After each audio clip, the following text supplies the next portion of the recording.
నమస్కారం, ఏడియన్ న్యూస్ కి స్వాగతం. శ్రీకాళహస్తి శివరాత్రి బ్రహ్మోత్సవాల్లో భాగంగా రాష్ట్ర ప్రభుత్వం తరపున స్వామివారికి రాష్ట్ర దేవాదాయ ధర్మాదాయ శాఖ మంత్రి ఆనం రామనారాయణ రెడ్డి మరియు స్థానిక ఎమ్మెల్యే బొజ్జల సుధీర్ రెడ్డి పట్టు వస్త్రాలను సమర్పించారు. ఆలయానికి విచ్చేసిన మంత్రి ఆనంకు ఆలయ సిబ్బంది ఘన స్వాగతం పలికారు. పట్టు వస్త్రాలు సమర్పించిన అనంతరం మంత్రి ఆనం మీడియాతో మాట్లాడారు.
ఇవాళ ప్రభుత్వ ప్రతినిధిగా ముఖ్యమంత్రి చంద్రబాబు నాయుడు గారి ఆదేశాలతో వారి ఆశీస్సులతో ఇక్కడికి వచ్చాడు.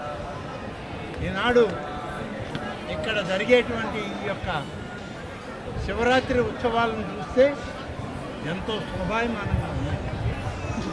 ఈ విద్యుత్ దీపాలంకరణ చూస్తే చాలా కన్నుల పండుగగా కనిపిస్తుంది. ఇది ఎప్పుడూ లేనంత శోభని చేకూర్చుంది.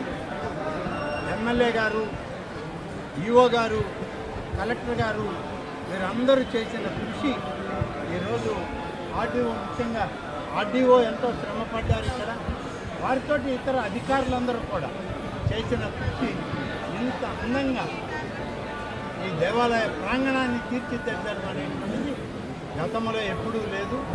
అదేవిధంగా విద్యుత్ దీపాల కాంతే కాదు, పుష్పాలంకరణ కూడా ఏడుకొండల వెంకటేశ్వర స్వామికి ఏ రకమైనటువంటి పుష్పాలంకరణ నివేదన జరుగుతుందో ఇక్కడ ఈ యొక్క కాళహస్తీశ్వర ఆలయంలో కూడా అంతే స్థాయిలో పుష్పాలంకరణ చేయడం అనేది ఇది మొదటి విడతగా జరుగుతున్న కార్యక్రమం.